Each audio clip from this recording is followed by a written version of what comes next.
Hello बच्चों बेटे ਆਪਾਂ ਡਿਸਕਸ ਕਰ ਰਹੇ ਸੀ ਕ੍ਰਿਸਟਲ ਫੀਲਡ ਥਿਊਰੀ ਜਿਹਦੇ ਵਿੱਚ ਆਪਾਂ ਦੇਖਿਆ ਸੀ ਕਿ ਜਿਹੜੇ ਡੀ ਆਰਬਿਟਲਸ ਹੈ ਉਹ ਲਿਗੈਂਡ ਦੀ ਅਪਰੋਚ ਦੇ ਨਾਲ ਸਪਲਿਟ ਅਪ ਹੋ ਜਾਂਦੇ ਹੈ ਕਿਉਂਕਿ ਮੈਟਲ ਦੇ ਇਲੈਕਟ੍ਰੋਨਸ ਤੇ ਲਿਗੈਂਡਸ ਦੇ ਇਲੈਕਟ੍ਰੋਨ ਦੇ ਵਿੱਚ ਰਿਪਲਸ਼ਨ ਹੋ ਜਾਂਦੀ ਹੈ ਜਿਹਦੇ ਕਰਕੇ ਉਹਨਾਂ ਦਾ એનર્ਜੀ ਲੈਵਲ ਵੱਧ ਜਾਂਦਾ ਹੈ क्योंकि डी ऑर्बिटल्स की ओरीएंटेशन डिफरेंट होंगी है तो इस करके जोड़े डी ऑर्बिटल्स का लैवल है सारिਆਂ ਦਾ ਇੱਕੋ ਹੀ नहीं रहिंदा उन्हां दी ਡੀਜਨरेसी है जिहड़ी वो खत्म हो जाती है वो दो लैवल्स ਦੇ ਵਿੱਚ डिवाइड हो जाती है ठीक है जिन्हां दे रिपल्शन घट होंदी है वो लोअर लैवल ते आ जाते हैं जिन्हां दी रिपल्शन ज़्यादा हो जाती है वो हायर लैवल ते हो जाती है तो दो लैवल्स उन्हां दे बन गए ठीक है तो हुण आपां कह रहे हैं कि इलैक्ट्रॉन है जिहड़े एक लैवल तो दूसरे लैवल ते मूव कर सकते हैं ठीक है एक लैवल तो दूजे लैवल ते जा सकते हैं मतलब कि उन्होंने विच डी ट्रांजिशनस पॉसीबल है तो इसे चीज़ नूं लैके आपां नैक्सट टॉपिक है जिहड़ा वो करते हैं वो है कलर इन कोआर्डीनेशन कंपाउंड्स जे तुहानूं बेटे याद होवे तां आपां डी ब्लॉक एलीमेंट्स दे विच आपां कहा सी कि ट्रांजिशन एलीमेंट्स है जिहड़े वो कलर्ड कंपाउंड्स बनाते हैं ਉਹਦਾ ਰੀਜ਼ਨ ਆਪਾਂ ਦਿੱਤਾ ਸੀ ਕਿ ਡੀ ट्रांजिशन पॉसीबल ਹੁੰਦੀ ਹੈ ਉੱਥੇ ਆਪਾਂ ਕਿਹਾ ਸੀ ਕਿ ਡੀ ट्रांजिशन ਹੈ ਉਦੋਂ ਤਾਂ ਸਾਨੂੰ ਪਤਾ ਨਹੀਂ ਸੀ ਕਿ ਜਿਹੜੇ ਡੀ ਆਰਬਿਟਲਸ ਦਾ ਲੈਵਲ ਹੈ ਜਿਹੜਾ ਸਪਲਿਟ ਅਪ ਹੋ ਜਾਂਦੇ ਆ ਉਹ ਦੋ ਲੈਵਲਸ ਦੇ ਵਿੱਚ ਪਰ ਇਹ ਥਿਊਰੀ ਹੈ ਜਿਹੜੀ ਐਕਸਪਲੇਨ ਕਰਦੀ ਹੈ ਪ੍ਰੋਪਰ ਕਿ ਕਲਰ ਹੈ ਜਿਹੜਾ ਕੋਆਰਡੀਨੇਸ਼ਨ ਕੰਪਾਊਂਡ ਦੇ ਵਿੱਚ ਉਹ ਕਿਉਂ ਹੁੰਦਾ ਹੈ ਠੀਕ ਹੈ we have learned that transition metal complexes या compounds are of wide range of colors मतलब बहुत कलर्स different कलर्स होंगे इन्हां दे this means that some of the visible spectrum is being removed from white light ਦੇ ਵਿੱਚੋਂ ਕੁਛ ਜਿਹੜੀ wavelength ਦੀ light ਹੈ ਜਿਹੜੀ ਉਹ remove ਹੋ ਜਾਂਦੀ ਹੈ ਮਤਲਬ ਕਿ ਉਹ absorb ਕਰ ਲੈਂਦੇ ਹੈ ਤਾਂ ਜਿਹੜੀ ਬਾਕੀ ਦੀ ਬਚਦੀ wavelength ਹੈ ਉਹ ਡਿਸਾਈਡ ਕਰੇਗੀ ਕਿ ਕਲਰ ਕਿਹੜਾ ਹੋਏਗਾ left over ਜਿਹੜੀ wavelength ਹੈ the color of the complex is complementary to that which is absorbed the color is generated color ਉਹ generate ਹੋਏਗਾ from the wavelength left over मतलब ਜਿਹੜੀ left over wavelength है बच गई हुई wavelength है वो generate करेगी color ਨੂੰ if green light is absorbed by the complex it appears red ਜੇ green light absorb ਕਰ ਰਿਹਾ है ਤਾਂ ਉਹ red color ਦਾ ਸਾਨੂੰ ਨਜ਼ਰ ਆਉਂਦਾ ਹੈ ਠੀਕ ਹੈ ਜੇ ਜਿਵੇਂ ਇਹ ਯੈਲੋ ਕਲਰ ਦਾ ਐਬਜ਼ੌਰਬ ਕਰਦਾ ਲਾਈਟ ਤਾਂ ਵਾਇਲਟ ਕਲਰ ਦਾ ਨਜ਼ਰ ਆਉਂਦਾ ਹੈ ਜੇ ਰੈੱਡ ਕਲਰ ਐਬਜ਼ੌਰਬ ਕਰਦਾ ਹੈ ਤਾਂ ਬਲੂ ਕਲਰ ਦਾ ਨਜ਼ਰ ਆਉਂਦਾ ਹੈ ਮਤਲਬ ਕਿ ਕੰਪਲੀਮੈਂਟਰੀ ਕਲਰ ਹੋਏਗਾ ਕਿਹੜੇ ਕਿਹੜੇ ਕਲਰ ਹੈ ਜਿਹੜੇ ਇਹਨਾਂ ਦੇ ਹੋ ਸਕਦੇ ਹੈ ਠੀਕ ਹੈ The color in coordination compound can be readily explained in terms of crystal field theory ਹੁਣ crystal field theory ਦੇ ਬੇਸ ਤੇ ਆਪਾਂ ਇਹ ਕਲਰ ਹੈ ਜਿਹੜਾ ਕੋਆਰਡੀਨੇਸ਼ਨ ਕੰਪਾਊਂਡ ਦਾ ਬਹੁਤ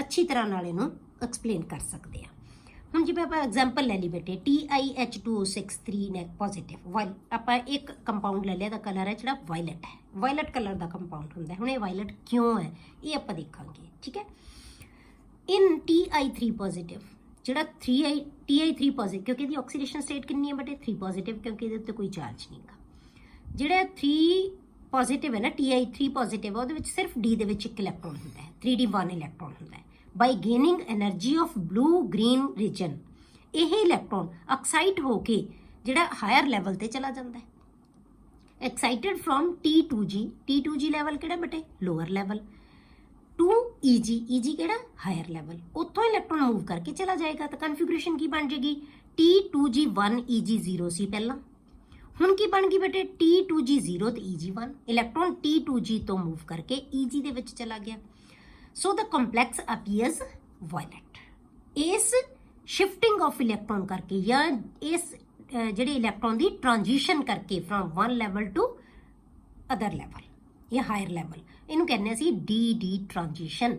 The crystal field theory attributes the color of the coordination compounds to D transition of the electron कि electron ਦੀ ਜਿਹੜੀ ट्रांजिशन है ਉਹ डी ਲੈਵਲ ਦੇ ਵਿੱਚ ਹੀ ਹੋ ਜਾਂਦੀ ਹੈ ਇੱਕ डी ਲੈਵਲ ਤੋਂ ਦੂਜੇ डी ਲੈਵਲ ਦੇ ਵਿੱਚ ਚਲੀ ਜਾਂਦੀ ਹੈ ਉਹਨੂੰ ਅਸੀਂ डी ट्रांजिशन ਹੈ ਜਿਹੜੀ ਉਹ ਕਹਿ ਦਿੰਦੇ ਹਾਂ ਠੀਕ ਹੈ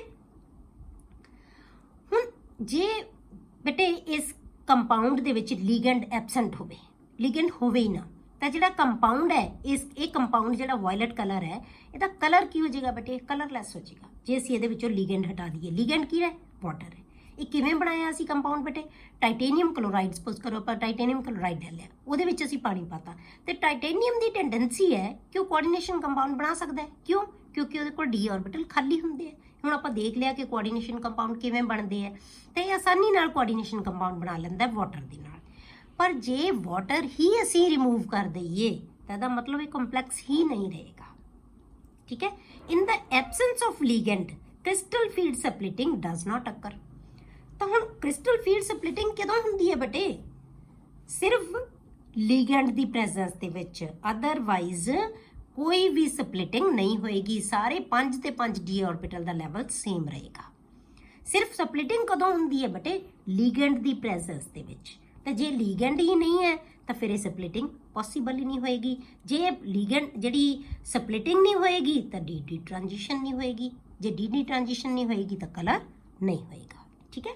for example removal of water from TiH2O6Cl3 on heating changes it to colorless। ਤਾਂ ਇਹ ਜਿਹੜਾ ਜੇ ਅਸੀਂ ਵਾਟਰ ਰਿਮੂਵ ਕਰ ਦਈਏ ਨਾ ਹੀਟ ਕਰਕੇ ਤਾਂ ਫਿਰ ਕੀ ਹੋ ਜਾਂਦਾ ਹੈ? ਕਲਰਲੈਸ ਹੋ ਜਾਂਦਾ ਹੈ compound. Similarly anhydrous copper sulphate is colourless. ਜਿਹੜਾ ਐਨਹਾਈਡਰਸ ਕਾਪਰ ਸਲਫੇਟ ਹੈ ਨਾ ਉਹ ਕਲਰਲੈਸ ਹੁੰਦਾ ਹੈ ਬੇਟੇ। ਬਟ CuSO4 5 ਵਾਟਰ ਮੋਲੀਕਿਊਲਸ ਮਤਲਬ ਹਾਈਡਰੇਟਡ ਕਾਪਰ ਸਲਫੇਟ ਹੈ ਜਿਹੜਾ ਉਹ ਬਲੂ ਕਲਰ ਦਾ ਹੁੰਦਾ ਹੈ। ਜਿਹੜਾ ਇਹ ਕੰਪਲੈਕਸ ਕਿਉਂ? ਕਿਉਂਕਿ ਬੇਟੇ ਜਿਹੜਾ ਕਾਪਰ ਸਲਫੇਟ ਹੈ ਨਾ ਵਾਟਰ ਮੋਲੀਕਿਊਲਸ ਦੇ ਨਾਲ ਕਾਪਰ ਹੈ ਜਿਹੜਾ ਕੀ ਕਰੇਗਾ? ਕੰਪਲੈਕਸ ਬਣਾ ਲੇਗਾ। ਇਦਾਂ ਇਹ ਕੰਪਲੈਕਸ ਬਣਾ ਲੈਂਦਾ ਕੋਆਰਡੀਨੇਸ਼ਨ ਕੰਪਲੈਕਸ ਵਾਟਰ ਮੋਲੀਕਿਊਲਸ ਦੇ ਨਾਲ, ਇਸ ਕਰਕੇ ਬਲੂ ਕਲਰ ਹੁੰਦਾ ਹੈ। ਹੁਣ ਇਹਦੇ ਵਿੱਚ ਕੀ ਹੋਏਗਾ? ਜੇ ਵਾਟਰ ਹੈਗਾ ਤਾਂ ਇਹ ਬਲੂ ਕਲਰ ਹੈ। ਜੇ ਵਾਟਰ ਰਿਮੂਵ ਕਰਤਾ ਮਤਲਬ ਲੀਗੈਂਡ ਹੈਗਾ ਤਾਂ ਬਲੂ ਕਲਰ ਹੈ। ਜੇ ਲੀਗੈਂਡ ਨਹੀਂ ਹੈ ਤਾਂ ਫਿਰ ਕੀ ਹੋਏਗਾ? ਕਲਰਲੈਸ ਹੋ ਜਾਏਗਾ। ਹੁਣ ਕਈ ਵਾਰੀ ਬੇਟੇ ਤੁਹਾਨੂੰ ਕੁਐਸਚਨ ਆ ਜਾਂਦਾ ਹੈ ਕਿ ਕਾਪਰ ਸਲਫੇਟ ਦੇ ਵਿੱਚ ਜਿਹੜਾ ਵਾਟਰ ਮੋਲੀਕਿਊਲ ਹੈ ਨਾ ਉਹ ਸਲਫੇਟ ਦੇ ਨਾਲ ਕਿੰਨੇ ਵਾਟਰ ਮੋਲੀਕਿਊਲਸ ਹਾਈਡਰੋਜਨ ਬੌਂਡਿੰਗ ਬਣਾ ਰਹੇ ਹੈ? ਤਾਂ ਸਿਰਫ 1 ਵਾਟਰ ਮੋਲੀਕਿਊਲ। ਕਿਉਂ? ਕਿਉਂਕਿ 4 ਵਾਟਰ ਮੋਲੀਕਿਊਲਸ ਹੈ ਨਾ ਬੇਟੇ ਉਹ ਕਾਪਰ ਦੇ ਨਾਲ ਕੋਆਰਡੀਨੇਸ਼ਨ ਬੌਂਡ ਬਣਾ ਰਹੇ ਹੈ। ਮਤਲਬ ਕਿ ਇਹ ਲੀਗੈਂਡ ਦਾ ਕੰਮ ਕਰਦੇ ਆ 4 ਵਾਟਰ ਮੋਲੀਕਿਊਲਸ। ਤਾਂ CuH2O4 ਦਾ ਇਹ ਕੰਪਲੈਕਸ ਬਣ ਜਾਏਗਾ।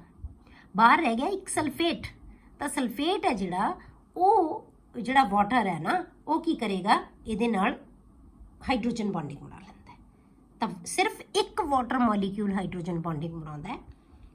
ਬਾਕੀ ਚਾਰੇ ਜਿਹੜੇ ਕੀ ਹੈ ਕਰਦੇ ਹੈ ਉਹ ਲੀਗੈਂਡ ਦਾ ਕੰਮ ਕਰਦੇ ਹੈ। ਉਹ ਇਹਦੇ ਨਾਲ ਕੰਪਲੈਕਸ ਬਣਾ ਲੈਂਦੇ ਆ ਬੇਟੇ। ਤੇ ਜੇ ਕੰਪਲੈਕਸ ਹੈਗਾ ਤਾਂ ਇਹਦਾ ਕਲਰ ਬਲੂ ਹੈ। ਜੇ ਕੰਪਲੈਕਸ ਹੀ ਨਹੀਂ ਰਹੇਗਾ, ਵਾਟਰ ਰਿਮੂਵ ਕਰਤਾ, ਲੀਗੈਂਡ ਖਤਮ ਹੋ ਗਿਆ ਤਾਂ ਇਹ ਕੀ ਹੋ ਜਾਏਗਾ? ਕਲਰਲੈਸ ਹੋ ਜਾਂਦਾ ਹੈ। ਠੀਕ ਹੈ। ਤਾਂ ਡਿਪੈਂਡ ਕਿਹਦੇ ਤੇ ਕਰਦਾ ਇਹ? ਇਹਦੀ ਡੀ ਟ੍ਰਾਂਜੀਸ਼ਨ ਦੇ ਉੱਤੇ ਇੱਕ ਇਲੈਕਟ੍ਰੋਨ ਮੂਵ ਕਰ ਸਕਦੇ ਹੈ। ਠੀਕ ਹੈ। ਇਸੇ ਤਰ੍ਹਾਂ ਬੇਟੇ ਜਿਵੇਂ ਅਸੀਂ ਡੇਲੀ ਲਾਈਫ ਦੇ ਵਿੱਚ ਵੀ ਇਹ ਚੀਜ਼ ਨੂੰ ਸ਼ੋਅ ਕਰ ਸਕਦੇ ਹਾਂ, ਆਪਾਂ ਦੱਸ ਸਕਦੇ ਹਾਂ। ਜਿਵੇਂ ਆਪਾਂ ਜੈਮਸਟੋਨਸ ਦੇ ਲੈਂਦੇ ਹਾਂ, ਕਲਰਸ ਹੁੰਦੇ, ਜੈਮਸਟੋਨਸ ਹੁੰਦੇ ਨਾ ਸਾਡੇ ਨਗ ਹੁੰਦੇ ਜਿਹੜੇ, ਉਹਨਾਂ ਦੇ ਕਲਰਸ ਨੂੰ ਆਪਾਂ ਦੱਸ ਸਕਦੇ ਹਾਂ। ਤੇ ਜਿਵੇਂ ਆਪਾਂ ਰੂਬੀ ਲੈਂਦੇ ਹਾਂ ਉਹ ਇੱਕ ਐਲੂਮੀਨੀਅਮ ਆਕਸਾਈਡ ਹੈ। ਮਤਲਬ ਕਿ ਲੈਟਸ ਦੇ ਵਿੱਚ ਐਲੂਮੀਨੀਅਮ ਹੈ ਪਰ ਉਹਦੇ ਵਿੱਚ ਕੁਝ ਪਰਸੈਂਟ ਮਤਲਬ 0.5 to 1% ਉਹਦੇ ਵਿੱਚ ਕ੍ਰੋਮੀਅਮ ਆਇਨ ਆ ਜਾਂਦਾ ਹੈ, Cr3 ਪੋਜ਼ਿਟਿਵ। ਠੀਕ ਹੈ। ਜਿਹੜਾ Cr3 ਪੋਜ਼ਿਟਿਵ ਹੈ ਨਾ ਬੇਟੇ ਇਹਦੇ ਵਿੱਚ ਡੀ ਦੇ ਵਿੱਚ 3 ਇਲੈਕਟ੍ਰੋਨਸ ਹੁੰਦੇ ਆ। ਸਾਨੂੰ ਪਤਾ ਹੈ ਕਿ ਡੀ 'ਚ 4 ਸੀ, 2 S 'ਚ ਹੋ ਗਏ, 1 ਡੀ 'ਚ ਹੋ ਗਿਆ ਤਾਂ D3 ਰਹਿ ਗਏ। ਤਾਂ ਇਹਦਾ ਮਤਲਬ ਕੀ ਹੈ ਕਿ ਇਹਦੇ ਵਿੱਚ ਡੀ ਟ੍ਰਾਂਜੀਸ਼ਨ ਪੋਸੀਬਲ ਹੋ ਸਕਦੀ ਹੈ। ਤਾਂ ਕੁਝ ਪਲੇਸਿਸ ਹੈ ਨਾ ਰੈਂਡਮਲੀ ਐਲੂਮੀਨੀਅਮ ਦੀ ਥਾਂ ਤੇ ਕੀ ਆ ਜਾਂਦੇ? ਕ੍ਰੋਮੀਅਮ ਆ ਜਾਂਦੇ। ਇਹਦੀ ਪ੍ਰੈਜ਼ੈਂਸ ਕਰਕੇ ਜਿਹੜੇ ਕਲਰ ਹੈ ਉਹ ਆ ਜਾਂਦੇ। ਇਸੇ ਤਰ੍ਹਾਂ ਅਲੱਗ-ਅਲੱਗ ਜੈਮਸਟੋਨਸ ਦੇ ਵਿੱਚ ਅਲੱਗ-ਅਲੱਗ ਇੰਪਿਉਰਿਟੀਜ਼ ਹੁੰਦੀਆਂ ਜਿਹਦੇ ਕਰਕੇ ਉਹਨਾਂ ਦੇ ਕਲਰਸ ਹੁੰਦੇ ਆ। ਕਲਰ ਡਿਫਰੈਂਟ ਹੋਣਗੇ। ਕਿਉਂ? ਕਿਉਂਕਿ ਡਿਪੈਂਡ ਕਰਦੇ ਆ ਕਿ ਕਿੰਨੇ ਉਹਨਾਂ ਕੋਲ ਇਲੈਕਟ੍ਰੋਨ ਹੋਣਗੇ, ਕਿਹੋ ਜਿਹੇ ਕਿੰਨੀਆਂ ਉਹ ਵੇਵਲੈਂਥਸ ਨੂੰ ਐਬਜ਼ੌਰਬ ਕਰ ਸਕਦੇ ਆ ਤਾਂ ਅਲੱਗ-ਅਲੱਗ ਕਲਰਸ ਬਣਾਉਂਦੇ ਆ। ਠੀਕ ਹੈ। ਹੁਣ ਆਪਾਂ ਕਰਦੇ ਹਾਂ ਬੇਟੇ ਇਸ ਥਿਊਰੀ ਦੀਆਂ limitations. Limitations of crystal field theory. ਬੇਟੇ ਇਹ ਜਿਹੜੀ ਕ੍ਰਿਸਟਲ ਫੀਲਡ ਥਿਊਰੀ ਹੈ ਨਾ ਇਹ ਜਿਹੜੇ ਕੋਆਰਡੀਨੇਸ਼ਨ ਕੰਪਲੈਕਸ ਦੀ ਫਾਰਮੇਸ਼ਨ ਹੈ ਉਹਦੀ ਸਟਰਕਚਰ ਕੀ ਹੁੰਦੀ ਹੈ, ਉਹਦੇ ਕਲਰ ਕਿਵੇਂ ਆਉਂਦੇ ਹੈ, ਉਹਦਾ ਮੈਗਨੈਟਿਕ ਪ੍ਰੋਪਰਟੀਜ਼ ਕੀ ਹੁੰਦੀਆਂ, ਇਹਨਾਂ ਨੂੰ ਬਹੁਤ ਸਕਸੈਸਫੁਲੀ ਇਹਨੇ ਥਿਊਰੀ ਨੇ ਐਕਸਪਲੇਨ ਕੀਤਾ ਹੈ। ਜ਼ਿਆਦਾ ਇਹਦੀਆਂ ਲਿਮਿਟੇਸ਼ਨਸ ਨਹੀਂ ਹੈ ਪਰ ਫਿਰ ਵੀ ਕੁਝ ਕੁ ਲਿਮਿਟੇਸ਼ਨਸ ਹੈ। 1-2 ਲਿਮਿਟੇਸ਼ਨ ਹੈ ਇਹਦੀਆਂ। ਜਿਵੇਂ ਆਪਾਂ ਇੱਕ ਅਜ਼ੰਪਸ਼ਨ ਲਈ ਸੀ ਬੇਟੇ ਇਹਦੇ ਵਿੱਚ ਕਿ ਆਪਾਂ ਲੀਗੈਂਡਸ ਨੂੰ ਪੁਆਇੰਟ ਚਾਰजेस ਮੰਨਿਆ ਸੀ। ਤਾਂ ਉਹਦੇ ਬੇਸ ਤੇ ਜਿਹੜੇ ਐਨੋਇਨਿਕ ਲੀਗੈਂਡ ਹੈ ਨਾ ਉਹਨਾਂ ਦੇ ਵਿੱਚ ਜਿਹੜੀ ਇਹਨਾਂ ਦੀ ਪ੍ਰੈਜ਼ੈਂਸ ਦੇ ਵਿੱਚ ਜਿਹੜੀ ਸਪਲਿਟਿੰਗ ਹੈ ਕ੍ਰਿਸਟਲ ਫੀਲਡ ਸਪਲਿਟਿੰਗ ਹੈ ਉਹਦਾ ਇਫੈਕਟ ਜ਼ਿਆਦਾ ਹੋਣਾ ਚਾਹੀਦਾ ਹੈ। ਮਤਲਬ ਸਪਲਿਟਿੰਗ ਜ਼ਿਆਦਾ ਹੋਣੀ ਚਾਹੀਦੀ ਹੈ। ਪਰ ਜੇ ਅਸੀਂ ਸਪੈਕਟ੍ਰੋਕੈਮੀਕਲ ਸੀਰੀਜ਼ ਦੇਖਦੇ ਹਾਂ, ਉਸ ਸੀਰੀਜ਼ ਦੇ ਵਿੱਚ ਜਿਹੜੇ ਨੈਗੇਟਿਵਲੀ ਚਾਰਜ ਲਿਗੈਂਡਸ ਆਉਂਦੇ ਨਾ ਉਹ ਲੋਅਰ ਐਂਡ ਤੇ ਆਉਂਦੇ ਆ। ਮਤਲਬ ਕਿ ਜਿਹੜੇ ਵੀਕ ਫੀਲਡ ਲਿਗੈਂਡਸ ਹੈ ਸਾਰੇ ਨੈਗੇਟਿਵ। ਜੇ ਤੁਸੀਂ ਸੋਚ ਕੇ ਦੇਖੋ, ਜੇ ਯਾਦ ਕਰੋ ਉਹਨੂੰ, ਸਪੈਕਟ੍ਰੋਕੈਮੀਕਲ ਸੀਰੀਜ਼ ਜਿਹੜੀ ਆਪਾਂ ਕੱਲ੍ਹ ਬਣਾਈ ਸੀ, ਉਹਦੇ ਅਕੋਰਡਿੰਗ ਜਿਹੜੇ ਜਿਵੇਂ ਆਪਾਂ ਕਲੋਰੀਨ, ਬ੍ਰੋਮੀਨ, ਇਹ ਸਾਰੇ ਕੀ ਹੈ, OH ਨੈਗੇਟਿਵ ਹੈ, ਸਭ ਕੀ ਹੈ ਅੱਗੇ ਆਉਂਦੇ ਹੈ। ਮਤਲਬ ਕਿ ਇਹ ਵੀਕ ਫੀਲਡ ਲਿਗੈਂਡਸ ਹੈ। ਤਾਂ ਇਹ ਇੱਕ ਇਹਦੀ ਲਿਮਿਟੇਸ਼ਨ ਹੈ। ਕਲੀਅਰ ਹੋ ਗਿਆ ਕਿ anionic ligands should exert greatest splitting effect ਹੋਣਾ ਚਾਹੀਦਾ ਸੀ ਇਹਦਾ, but anionic ligands actually are found at the low end of the spectrochemical series. ਦੂਸਰਾ ਇਹਦਾ ਬਟੇ ਕੀ ਹੈ, ਇਸ ਥਿਊਰੀ ਨੇ ਕੋਵੈਲੈਂਟ ਕਰੈਕਟਰ ਨੂੰ ਕੰਸੀਡਰ ਨਹੀਂ ਕੀਤਾ ਬਿਲਕੁਲ ਵੀ।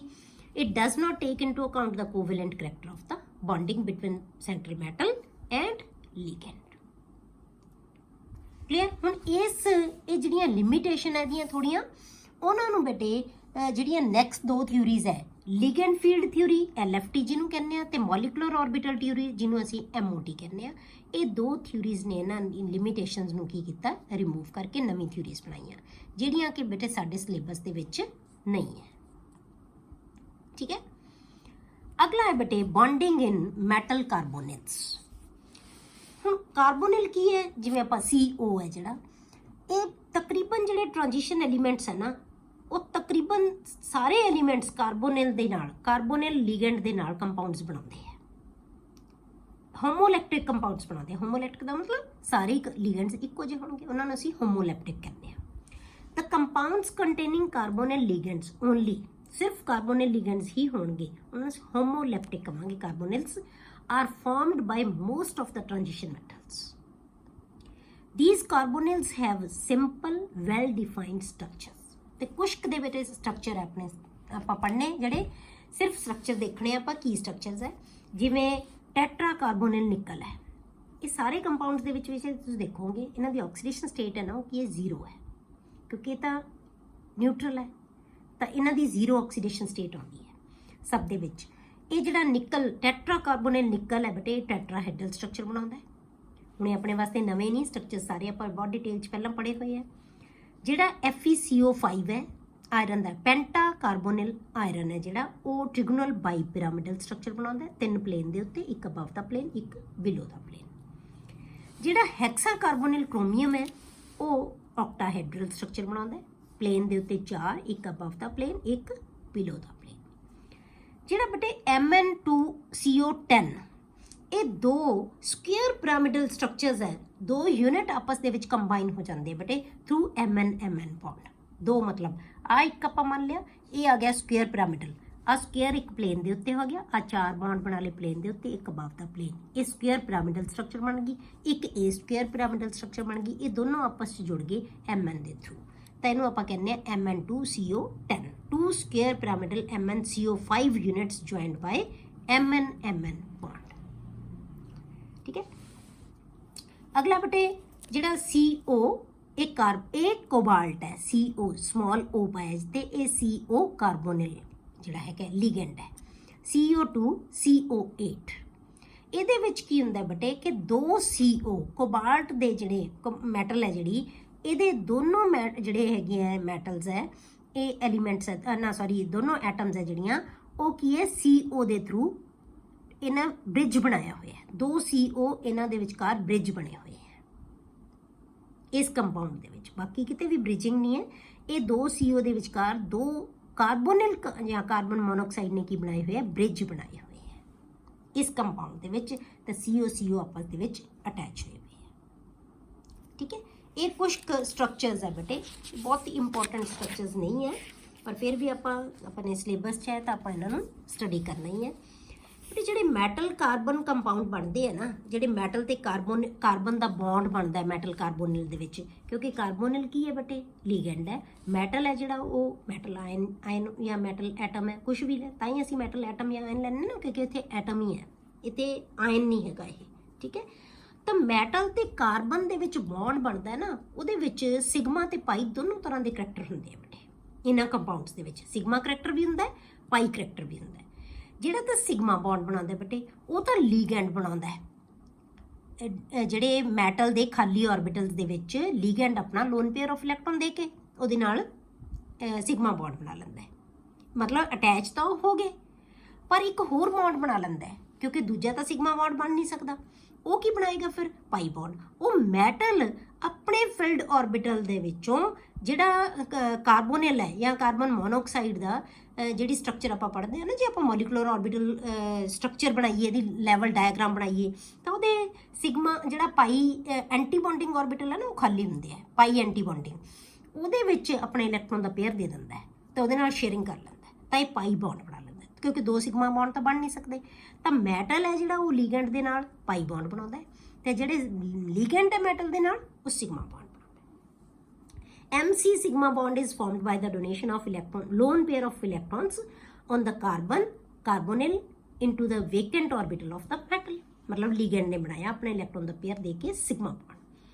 The MC pi bond is formed by the donation of pair of electrons from the filled orbital of metal into the vacant anti-bonding orbital of carbon monoxide। The metal to ligand bonds bonding, जी metal to ligand bonding बनी है ना, ये जी आप दिखाई है bonding creates a synergic effect which strengthens the bond between CO and the metal. इहदा बॉन्ड है जो स्ट्रोंग हो जाता है बेटे। तो इसे करके जोड़े मैटल कार्बोनिल कंपलैक्सिस होंगे है ना, वो बहुत स्टेबल और स्ट्रोंग कंपलैक्सिस होंगे हैं, बहुत स्ट्रोंग बॉन्डिंग उन्होंने होंगी है। ये की दिखाया आपां, ये दोनों चीज़ां आपां दिखातियां। ये लीगेंड है बेटे CO, इन्हें अपने ऑर्बिटल दे विचों इहदे नाल सिग्मा बॉन्ड बना लिया, अपना लोन पेयर इहदे इलैक्ट्रॉन दे नाल वेकेंट ऑर्बिटल दे विच पेयर दे के सिग्मा बॉन्ड बना लिया। पर ये जिहड़े D ऑर्बिटल है इन्हां ने बेटे पाई बॉन्ड बना लिया, इहदे फील्ड ऑर्बिटल ने इन्हां दे ऑर्बिटल दे नाल ये की बना लिया पाई बॉन्ड। ऑर्बिटल इक्को ही होएगा, आपां नूं पता है ना कि दो लोब्स हुंदियां ओहदियां, तो फिर की है ये पाई बॉन्ड। पाई बॉन्डिंग आप पढ़ी हुई है, ये अपने वास्ते नवी नहीं बेटे। पाई बॉन्ड किवें बनता है? Side wise overlap of the orbitals. ये साइड वाइज ओवरलैप कर देंगे, पर कौन है इत्थे फील्ड ऑर्बिटल किहदा है? मैटल दा। इत्थे फील्ड ऑर्बिटल किहदा सी बेटे? लीगेंड दा। तो दोनों तरह का करैक्टर होना है। ये डबल बॉन्डिंग होने करके इहदी जी स्ट्रेंथ है जिहड़ी वो की हुंदी है ज़्यादा हुंदी है बेटे, इस करके स्ट्रोंग जिहड़ी बॉन्ड है इहदे विच बनदा है। उस तो बाद बेटे इंपॉर्टेंस ऑफ कोआर्डिनेशन कंपाउंड्स। हुण कोआर्डिनेशन कंपाउंड्स की इंपॉर्टेंस की है, ये आप थोड़े पॉइंट्स बेटे ये डिस्कस करते हैं बस आप भी कित्थे कित्थे यूज़ किया जाता है। Estimation of hardness of water, water की हार्डनैस वास्ते यूज़ की जाती है। आप यूज़ किया हुआ ना, आप +1 दे विच आप पढ़े सी कंपलैक्स लैने तो जिहड़े हार्डनैस किहदे करके हुंदी है? कैल्शियम ते मैगनीशियम दे, क्लोराइड ते सल्फेट्स है, तो वो जी हार्डनैस है उन्होंने असी एस्टीमेट करने लई यूज़ कर लैंदे हैं। तो वैसे EDTA भी यूज़ कर लैंदे हैं। In quantitative and qualitative analysis दे विच भी यूज़ हो सकते हैं कोआर्डिनेशन कंपलैक्सिस है जिहड़े। In electroplating, in dyeing, biological importance, biological बहुत इंपॉर्टेंस है बेटे इन्हां कंपलैक्सिस दी। जिवें मेजर चीज़ां आपां जिवें क्लोरोफिल है बेटे, प्लांट्स दे विच जिहड़ा ग्रीन कलर दा पिगमेंट हुंदा है ना क्लोरोफिल, जिहदे करके प्लांट्स अपना फूड आप प्रिपेयर करते हैं, जिन्होंने असीं फोटोसिंथेसिस कहते हैं। In the presence of light and जिहड़ा वाटर, उहदी प्रेजेंस दे विच कार्बन डाइऑक्साइड नूं अब्जॉर्ब करते हैं, क्लोरोफिल दी प्रेजेंस दे विच तां अपना फूड बनाते हैं, ग्लूकोज बना लेंदे हैं। ये क्लीयर हो गया। उहदे विच जिहड़ा क्लोरोफिल है ना, वो मैगनीशियम दा कंपलैक्स है, कोआर्डिनेशन कंपाउंड है ये मैगनीशियम दा जिहड़ा क्लोरोफिल है। Chlorophyll is coordination compound of magnesium, metal atom उहदे विच मैगनीशियम है। हीमोग्लोबिन है बेटे जिहड़ा साडा, इन is coordination compound of Fe2 positive. आप आयरन कहने ना कि आयरन की कमी होगी, क्योंकि ये आयरन का ही कंपलैक्स है हीमोग्लोबिन है जिहड़ा। एंड विटामिन B12 ये भी साडी बॉडी लिए बहुत इंपॉर्टेंट है बेटे, is coordination compound of CO cobalt का कंपलैक्स है। तेन क्वेश्चन आ जाता है कि आयरन है जिहड़ा या कहना आप हीमोग्लोबिन है वो किहड़े मैटल का जिहड़ा कंपलैक्स है? वो आयरन का है। क्लोरोफिल किहदा बेटे? मैगनीशियम का। Vitamin B किहदा? कोबाल्ट का। अगे बेटे इन मैटलर्जिकल प्रोसैसिस, मैटलर्जी दे विच भी असीं इहनूं यूज़ करते हैं। जे तुहानूं याद होवे आपां सिल्वर दी, गोल्ड दी, तां आपां की कीता सी, ये कंपलैक्स बना लैंदे आ ना। आपां लीचिंग करदे सी कि उत्थे जिहड़ा कंपलैक्स बनिया होया हुंदा उहनां दा कंपलैक्स बना लैंदे आ। फिर कंपलैक्स नूं आपां तोड़ दिंदे आ, ते फिर की है जिहड़ा कंपाउंड है वो या सिल्वर है या गोल्ड नूं असीं एक्सट्रैक्ट कर सकते हैं। मैटलर्जी दे विच आपां पढ़िया होया। ਐਜ਼ ਕੈਟਾਲਿਸਿਸ, ਇਨ ਕੈਟਾਲਿਸਿਸ ਮਤਲਬ ਕੈਟਾਲਿਸਟ ਦਾ ਕੰਮ ਕਰਦੇ ਆ। ਇਨ ਫੋਟੋਗ੍ਰਾਫੀ ਜਿਵੇਂ ਬਲੈਕ ਐਂਡ ਵਾਈਟ ਫੋਟੋਗ੍ਰਾਫੀ ਹੁੰਦੀ ਹੈ ਉਹਦੇ ਵਿੱਚ ਵੀ ਕੰਪਲੈਕਸਿਸ ਹੈ ਜਿਹੜੇ ਉਹ ਇਹ ਫਿਨੋਮੀਨਾ ਯੂਜ਼ ਹੁੰਦਾ। ਇਨ ਮੈਡੀਸਨਸ ਬਹੁਤ ਸਾਰੀਆਂ ਮੈਡੀਸਨਸ ਹੈ ਵਿੱਚ ਉਹਨਾਂ ਦੇ ਵਿੱਚ ਕੰਪਲੈਕਸਿਸ ਹੈ ਜਿਹੜੇ ਇਹ ਯੂਜ਼ ਹੁੰਦੇ ਆ। ਠੀਕ ਹੈ, ਇਹ ਹੋ ਗਿਆ ਬੇਟੇ ਆਪਣਾ ਚੈਪਟਰ ਕੰਪਲੀਟ ਕੋਆਰਡੀਨੇਸ਼ਨ ਕੰਪਾਊਂਡਸ। ਕੁਛ ਕੁ ਬੇਟੇ ਮੈਂ ਇਹਦੇ ਨਾਲ ਰਿਲੇਟਡ ਨਾ ਕੁਐਸਚਨਸ ਲਿਖੇ ਹੈ ਜਿਹੜਾ ਆਪਾਂ ਹੁਣ ਟੌਪਿਕ ਕੀਤਾ ਕ੍ਰਿਸਟਲ ਫੀਲਡ ਥਿਊਰੀ ਜਾਂ ਵੈਲੈਂਸ ਬੌਂਡ ਥਿਊਰੀ। ਇਹਦੇ ਅਕੋਰਡਿੰਗ ਇਹਨਾਂ ਦੇ ਜਿਹੜੇ ਬੇਸ ਹੈ ਜਿਹੜੇ ਕੁਛ ਕੁਐਸਚਨ ਲਿਖੇ ਹੈ ਮੈਂ। ਇੱਕ ਵਾਰ ਕੁਐਸਚਨ ਆਪਾਂ ਥੋੜ੍ਹੇ ਜਿਹੇ ਇੱਕ ਵਾਰੀ ਡਿਟੇਲ ਦੱਸ ਦਿੰਦੇ ਹਾਂ, ਥੋੜ੍ਹੀ ਐਕਸਪਲੇਨ ਕਰ ਦਿੰਦੇ ਹਾਂ, ਫਿਰ ਤੁਸੀਂ ਆਪ ਇਹਨਾਂ ਨੂੰ ਲਿਖ ਲੈਣਾ ਕੁਐਸਚਨਸ ਨੂੰ। ਠੀਕ ਹੈ, ਜਿਵੇਂ ਆਪਣਾ ਪਹਿਲਾ ਕੁਐਸਚਨ ਹੈ ਬੇਟੇ explain on the basis of valence bond theory that NiCN42 negative ion with square planar structure is diamagnetic. ਮਤਲਬ ਸਾਨੂੰ कहता ਕਿ ਉਹਦੀ ਸਕੁਅਰ ਪਲੈਨਰ ਸਟਰਕਚਰ ਹੈ, ਡਾਇਮੈਗਨੈਟਿਕ ਹੈ, ਕਿਉਂ ਹੈ? ਐਂਡ Cl ਜਿਹੜਾ NiCl4 ਦੇ ਨਾਲ ਹੈ ਉਹ ਟੈਟਰਾਹੈਡਰਲ ਜਿਓਮੈਟਰੀ ਇਜ਼ ਪੈਰਾਮੈਗਨੈਟਿਕ। ਸਾਨੂੰ ਦੋਨੋਂ ਚੀਜ਼ਾਂ ਦੇਤੀਆਂ। ਆਪਾਂ ਕਿਹਾ ਹੀ ਨਾ ਕਿ ਵੈਲੈਂਸ ਬੌਂਡ ਥਿਊਰੀ ਦਾ ਇੱਕ ਮਤਲਬ ਦੱਸਣਾ ਪੈਂਦਾ ਸਾਨੂੰ, ਕੰਡੀਸ਼ਨਲ ਹੈ। ਹੁਣ ਇਹ ਸਕੁਅਰ ਪਲੈਨਰ ਸਟਰਕਚਰ ਦੇਤੀ ਬੇਟੇ, ਜੇ ਸਕੁਅਰ ਪਲੈਨਰ ਸਟਰਕਚਰ ਦੇਤੀ ਤਾਂ ਇਹਦਾ ਮਤਲਬ ਕੀ ਹੈ? ਇਹਦੀ ਜਿਹੜੀ ਹਾਈਬ੍ਰਿਡਾਈਜੇਸ਼ਨ ਉਹ ਕੀ ਹੈ? DsP2 ਹੈ। ਡੀ ਆਰਬਿਟਲ ਯੂਜ਼ ਹੋਏਗਾ ਤਾਂ ਡੀ ਆਰਬਿਟਲ ਯੂਜ਼ ਹੋਣਾ ਹੈ ਤਾਂ ਜਿਹੜਾ ਨਿਕਲ ਹੈ ਇਹਦੇ ਵਿੱਚ 8 ਇਲੈਕਟ੍ਰੋਨ ਹੈ, 8 ਇਲੈਕਟ੍ਰੋਨਸ ਹੈ। ਤਾਂ 8 ਇਲੈਕਟ੍ਰੋਨਸ ਦੇ ਨਾਲ 3 ਆਰਬਿਟਲ ਤਾਂ ਪੇਅਰ ਅਪ ਹੋ ਗਏ, 3 ਆਰਬਿਟਲਸ ਤਾਂ ਫਿਲਡ ਹੋ ਗਏ, 2 ਆਰਬਿਟਲ ਹਾਫ ਫਿਲਡ ਹੈ। ਤਾਂ ਇਹ ਕੀ ਹੋਏਗਾ? ਕਿਉਂਕਿ ਡੀ ਸਾਨੂੰ ਹਾਈਬ੍ਰਿਡਾਈਜੇਸ਼ਨ ਵਾਸਤੇ ਚਾਹੀਦਾ ਹੈ ਤਾਂ ਇਲੈਕਟ੍ਰੋਨ ਮੂਵ ਕਰਕੇ ਕਿੱਥੇ ਚਲਾ ਜਾਏਗਾ? ਦੂਜੇ ਡੀ ਦੇ ਵਿੱਚ। ਚਾਰੋਂ ਡੀ ਆਰਬਿਟਲ ਫਿਲਡ ਹੋ ਜਾਣਗੇ ਤਾਂ ਡਾਇਮੈਗਨੈਟਿਕ ਨੇਚਰ ਬਣ ਜਾਏਗੀ।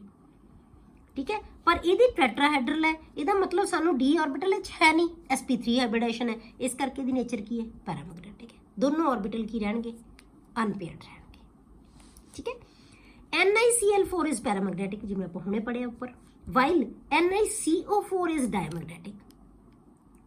ਦਾਓ ਬੋਥ ਆਰ ਟੈਟਰਾਹੈਡਰਲ, ਪਰ ਹੁਣ ਤਾਂ ਦੋਨੋਂ, ਇੱਥੇ ਤਾਂ ਆਪਾਂ ਕਹਤਾ ਸੀ ਕਿ ਇਹ ਟੈਟਰਾਹੈਡਰਲ ਹੈ, ਉਹ ਸਕੁਅਰ ਪਲੈਨਰ ਹੈ, ਪਰ ਇੱਥੇ ਤਾਂ ਦੋਨੋਂ ਹੀ ਟੈਟਰਾਹੈਡਰਲ ਹੈ ਬੇਟੇ। ਪਰ ਇਹ ਡਾਇਮੈਗਨੈਟਿਕ ਹੈ, ਪੈਰਾਮੈਗਨੈਟਿਕ ਕਿਉਂ? ਕਿਉਂਕਿ ਇਹਦੀ ਆਕਸੀਡੇਸ਼ਨ ਸਟੇਟ 2 ਪੋਜ਼ਿਟਿਵ ਹੈ। ਇਹਦੇ ਵਿੱਚ S ਦੇ ਵਿੱਚੋਂ 2 ਇਲੈਕਟ੍ਰੋਨ ਮੂਵ ਕਰ ਗਏ। ਠੀਕ ਹੈ, D ਦੇ ਵਿੱਚ 8 ਇਲੈਕਟ੍ਰੋਨ ਰਹਿ ਗਏ, ਹਾਫ ਫਿਲਡ ਇਲੈਕਟ੍ਰੋਨ ਹੈਗੇ ਆ 2 ਕਿਉਂਕਿ sp3 ਹਾਈਬ੍ਰਿਡਾਈਜੇਸ਼ਨ ਹੈ। ਠੀਕ ਹੈ, ਆਪਾਂ ਕਿਹਾ ਹੈ ਕਿ ਇਹਦੀ ਜਿਹੜੀ ਸਟਰਕਚਰ ਹੈ ਟੈਟਰਾਹੈਡਰਲ ਹੈ ਤਾਂ ਦੋਨਾਂ ਦੇ ਵਿੱਚ ਅਨਪੇਅਰਡ ਇਲੈਕਟ੍ਰੋਨ ਹੈ, ਇਸ ਕਰਕੇ ਪੈਰਾਮੈਗਨੈਟਿਕ ਹੈ।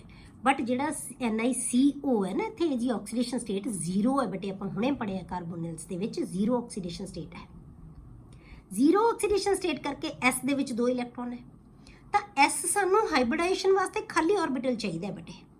ਤਾਂ ਇਹ ਦੋਨੋਂ ਇਲੈਕਟ੍ਰੋਨ D ਆਰਬਿਟਲ ਜਿਹੜੇ ਹਾਫ ਫਿਲਡ ਹੈ ਉਹਨੂੰ ਪੇਅਰ ਅਪ ਕਰ ਦੇਣਗੇ S ਦੇ ਵਿੱਚੋਂ ਦੋਨੋਂ ਇਲੈਕਟ੍ਰੋਨ ਜਾ ਕੇ, ਤਾਂ ਇਹਦਾ ਕੀ ਬਣ ਜਾਏਗਾ? ਇਹ ਡਾਇਮੈਗਨੈਟਿਕ ਹੋ ਜਾਏਗਾ। Clear? FeH2O6 3 positive is strongly paramagnetic, whereas FeCN6 is weakly paramagnetic. Explain.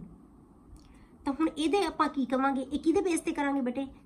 ਲਿਗੈਂਡ ਦੇ ਬੇਸ ਤੇ। ਜਿਹੜਾ H2O ਹੈ ਇਹ ਵੀਕ ਫੀਲਡ ਲਿਗੈਂਡ ਹੈ, ਜਿਹੜਾ CN ਹੈ ਬੇਟੇ ਉਹ ਸਟਰੋਂਗ ਫੀਲਡ ਲਿਗੈਂਡ ਹੈ।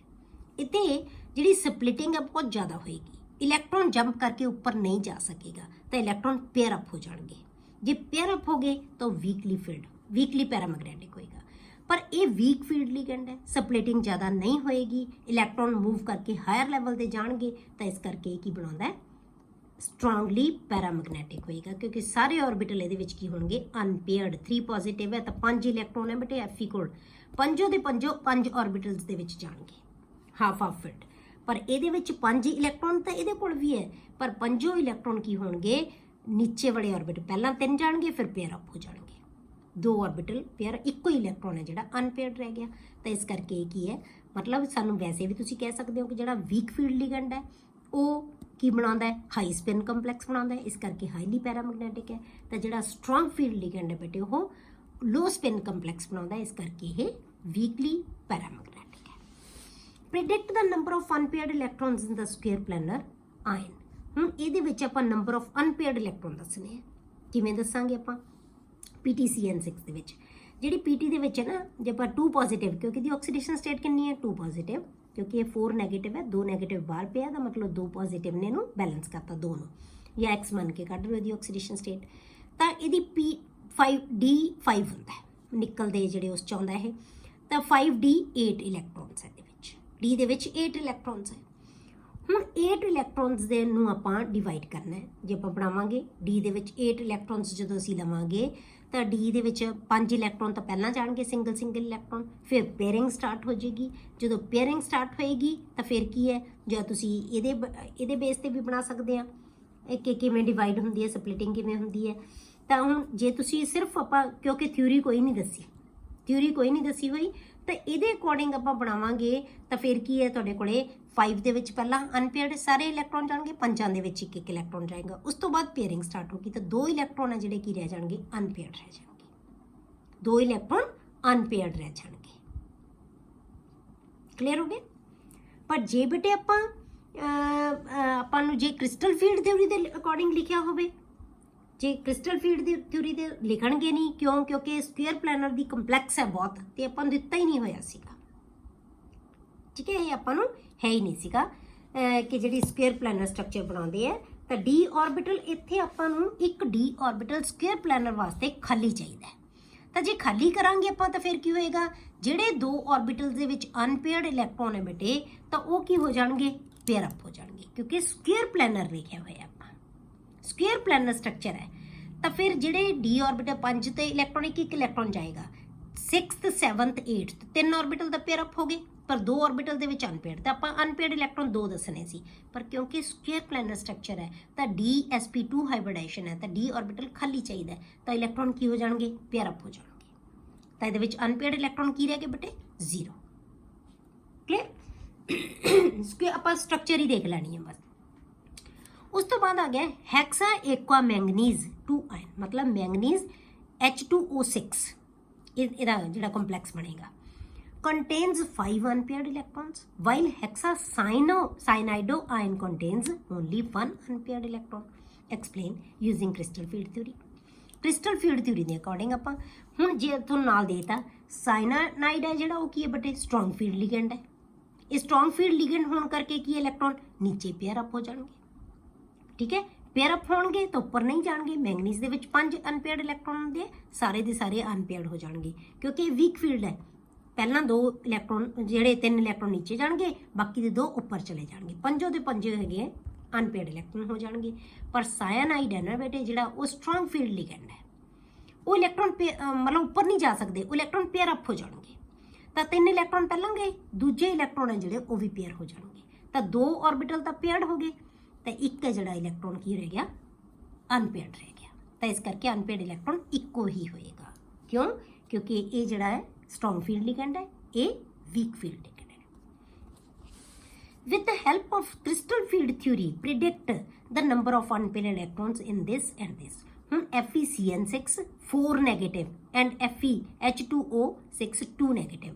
4 negative ਦਾ ਮਤਲਬ ਬੇਟੇ ਅੰਦਰ 6 negative ਹੈ, 2 negative ਬਾਹਰ, 4 negative ਬਾਹਰ ਪਿਆ, ਦਾ ਮਤਲਬ 2 positive ਹੈ ਇਹਦੇ ਉੱਤੇ। 2 positive negative ਨੂੰ ਬੈਲੈਂਸ ਕਰਤਾ, 2 positive ਆਕਸੀਡੇਸ਼ਨ ਸਟੇਟ ਹੈ ਇੱਥੇ ਦੀ।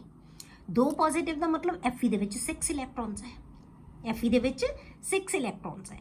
ਹੁਣ ਆਪਾਂ ਕ੍ਰਿਸਟਲ ਫੀਲਡ ਥਿਊਰੀ ਦੇ according number of unpaired electron ਕੱਢਾਂਗੇ। ਆਪਾਂ ਪਹਿਲੇ 3 ਇਲੈਕਟ੍ਰੋਨ ਕਿੱਥੇ ਜਾਣਗੇ ਬੇਟੇ, ਲੋਅਰ ਲੈਵਲ ਦੇ ਉੱਤੇ T2G ਦੇ ਵਿੱਚ ਜਾਣਗੇ। ਫਿਰ ਸਾਡੇ ਕੋਲ ਇਲੈਕਟ੍ਰੋਨ ਕਿੰਨੇ ਹੈ, 6 Fe ਦੇ ਵਿੱਚ। ਅਗਲੇ ਇਲੈਕਟ੍ਰੋਨ, ਕਿਉਂਕਿ Cn ਹੈ ਜਿਹੜਾ ਸਟਰੋਂਗ ਫੀਲਡ ਹੈ, ਪੇਅਰ ਅਪ ਹੋਣਗੇ, ਉੱਪਰ ਨਹੀਂ ਜਾ ਸਕਦੇ ਇਲੈਕਟ੍ਰੋਨ, ਪੇਅਰ ਅਪ ਹੋ ਜਾਣਗੇ। ਅਗਲੇ 2 ਇਲੈਕਟ੍ਰੋਨ ਹੈ ਜਿਹੜੇ ਨਾ 3 ਇਲੈਕਟ੍ਰੋਨ ਹੈ, ਸਾਰੇ ਦੇ ਸਾਰੇ ਪੇਅਰ ਹੋਣ।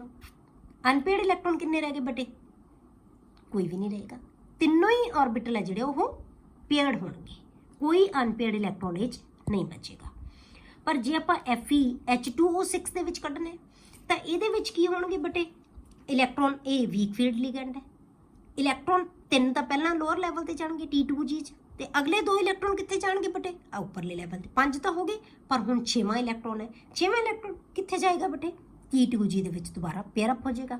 ਤਾਂ ਇਹਦਾ ਮਤਲਬ ਕੀ ਹੈ, ਇੱਕ ਆਰਬਿਟਲ ਸਿਰਫ ਪੇਅਰਡ ਹੈ, ਬਾਕੀ 4 ਇਲੈਕਟ੍ਰੋਨ ਹੈ ਕੀ ਹੈ, ਅਨਪੇਅਰਡ ਹੋਣਗੇ। ਉਹਦੇ ਵਿੱਚ ਨੰਬਰ ਆਫ ਅਨਪੇਅਰਡ ਇਲੈਕਟ੍ਰੋਨ ਕਿੰਨੇ ਬਚ ਕੇ 4 ਰਹਿ ਜਾਣਗੇ। ਕਲੀਅਰ ਹੋ ਗਈ। ਧਿਆਨ ਰੱਖਣਾ ਬਸ, ਇਹਨੂੰ ਲਿਗੈਂਡ ਨੂੰ ਦੇਖ ਲੈਣਾ ਕਿਹੜਾ, ਕਿਉਂਕਿ ਉਹਦੇ ਬੇਸ ਤੇ ਚੇਂਜ ਹੋ ਜਾਣੇ ਕਿ ਅਨਪੇਅਰਡ ਇਲੈਕਟ੍ਰੋਨ, ਉਹਦੇ ਬੇਸ ਤੇ ਉਹਦੀ ਨੇਚਰ ਚੇਂਜ ਹੋ ਜਾਣੀ, ਮੈਗਨੈਟਿਕ ਨੇਚਰ ਹੈ ਜਿਹੜੀ। Write the electronic configuration of Fe3 negative Fe3 ion on the basis of CFT। ਆਪਾਂ ਇਲੈਕਟ੍ਰੋਨਿਕ ਕਨਫਿਗੂਰੇਸ਼ਨ ਲਿਖਾਂਗੇ, D5 ਆਏਗਾ। ਠੀਕ ਹੈ, ਵੈਨ ਇਟ ਆਪਾਂ D5 ਤਾਂ ਇਕੱਲਾ, ਪਰ ਆਪਾਂ ਕੰਪਲੈਕਸ ਬਣਾਉਣਾ ਇਹਦਾ। On the basis of CFT configuration लिखनी है ਆਪਾਂ, मतलब T2G ਤੇ EG ਦੀ ਫਾਰਮ ਦੇ ਵਿੱਚ ਲਿਖਣੀ ਹੈ ਕਨਫਿਗਰੇਸ਼ਨ। when it forms octahedral complex in the presence of strong field ligand and weak field ligand। ਹੁਣ ਆਪਾਂ 3, ਇਹ ਤਾਂ ਆਪਾਂ 2 ਪੋਜ਼ਿਟਿਵ ਚ ਕੀਤਾ ਸੀ, ਜੇ ਆਪਾਂ 3 ਪੋਜ਼ਿਟਿਵ ਦਾ ਮਤਲਬ D ਦੇ ਵਿੱਚ 5 ਇਲੈਕਟ੍ਰੋਨਸ ਹੈ ਬੇਟੇ, 5 ਇਲੈਕਟ੍ਰੋਨਸ D ਦੇ ਵਿੱਚ, ਨਾ ਸੌਰੀ Fe ਦੇ ਵਿੱਚ 5 ਇਲੈਕਟ੍ਰੋਨਸ ਹੈ। ਹੁਣ 5 ਕਿਵੇਂ ਅਰੇਂਜ ਕਰੇਗਾ? ਜਦੋਂ ਤਾਂ ਬੇਟੇ ਸਟਰੋਂਗ ਫੀਲਡ ਲਿਗੈਂਡ ਹੋਏਗਾ ਕੋਈ, ਤਾਂ ਸਪਲਿਟਿੰਗ ਜ਼ਿਆਦਾ ਹੋ ਜਾਏਗੀ, ਤਾਂ ਸਪਲਿਟਿੰਗ ਜ਼ਿਆਦਾ ਹੋਏਗੀ ਤਾਂ ਉੱਪਰ ਨਹੀਂ ਜਾ ਸਕਦਾ, ਇਲੈਕਟ੍ਰੋਨ ਪੇਅਰ ਅਪ ਹੋ ਜਾਣਗੇ।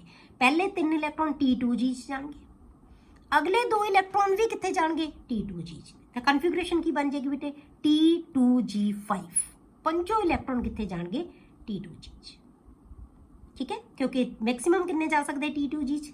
6 ਇਲੈਕਟ੍ਰੋਨ, ਤਾਂ 5 ਦੇ 5 ਇਲੈਕਟ੍ਰੋਨ ਇੱਥੇ ਹੋਣਗੇ, ਤਾਂ ਕਨਫਿਗਰੇਸ਼ਨ ਕੀ ਬਣ ਜਾਏਗੀ? T2G5। ਜੇ ਵੀਕ ਫੀਲਡ ਲਿਗੈਂਡ ਹੈ ਤਾਂ ਫਿਰ ਕੀ ਹੋਏਗਾ ਬੇਟੇ? ਇਹਦੇ ਵਿੱਚ ਸਪਲਿਟਿੰਗ ਜ਼ਿਆਦਾ ਨਹੀਂ ਹੋਏਗੀ, ਤਾਂ ਇਲੈਕਟ੍ਰੋਨ ਉੱਪਰ ਚਲੇ ਜਾਣਗੇ। ਤਾਂ ਇੱਥੇ ਜਿਹੜੀ ਕਨਫਿਗਰੇਸ਼ਨ ਕੀ ਬਣ ਜਾਏਗੀ ਬੇਟੇ? ਲੋਅਰ ਲੈਵਲ ਤੇ 3 ਜਾਣਗੇ ਇਲੈਕਟ੍ਰੋਨ, 2 ਇਲੈਕਟ੍ਰੋਨ ਉੱਪਰ ਚਲੇ ਜਾਣਗੇ, ਤਾਂ ਇਹਦੀ ਕਨਫਿਗਰੇਸ਼ਨ ਆਪਾਂ ਕੀ ਲਿਖਾਂਗੇ ਬੇਟੇ? T2G5। ਇਹਦੀ ਕਨਫਿਗਰੇਸ਼ਨ ਕੀ ਬਣ ਜਾਏਗੀ ਬੇਟੇ? EG2, ਨਾ sorry T2G3 and EG2। Electron ਤਾਂ 5 ਹੈ ਦੋਨਾਂ ਕੋਲ ਹੀ, ਠੀਕ ਹੈ। ਇਹਨੇ ਸਟਰੋਂਗ ਫੀਲਡ ਲਿਗੈਂਡ ਦੀ ਕਨਫਿਗਰੇਸ਼ਨ ਕੀ ਹੋਏਗੀ? T2G5। ਵੀਕ ਫੀਲਡ ਲਿਗੈਂਡ ਦੀ ਕੀ ਹੋਏਗੀ? T2G3 ਐਂਡ EG2, ਕਿਉਂਕਿ ਇਲੈਕਟ੍ਰੋਨ ਉੱਪਰ ਚਲੇ ਜਾਣਗੇ, ਪੇਅਰ ਅਪ ਨਹੀਂ ਹੋਣਗੇ। ਕਲੀਅਰ ਹੈ? ਇਹ ਕੁਝ ਕੁਐਸਚਨ ਸੀ ਬੇਟੇ, ਇਹਨਾਂ ਨੂੰ ਤੁਸੀਂ ਨੋਟ ਕਰ ਲੈਣਾ ਆਪਣੀ ਨੋਟਬੁੱਕਸ ਦੇ ਵਿੱਚ। ਇਹ ਆਪਣਾ ਹੋ ਗਿਆ ਬੇਟੇ ਚੈਪਟਰ ਕੰਪਲੀਟ। ਹੁਣ ਆਪਾਂ ਜਿਹੜਾ ਹੈਗਾ ਨੈਕਸਟ ਚੈਪਟਰ ਹੈ ਜਿਹੜਾ ਉਹ ਸਟਾਰਟ ਕਰਾਂਗੇ।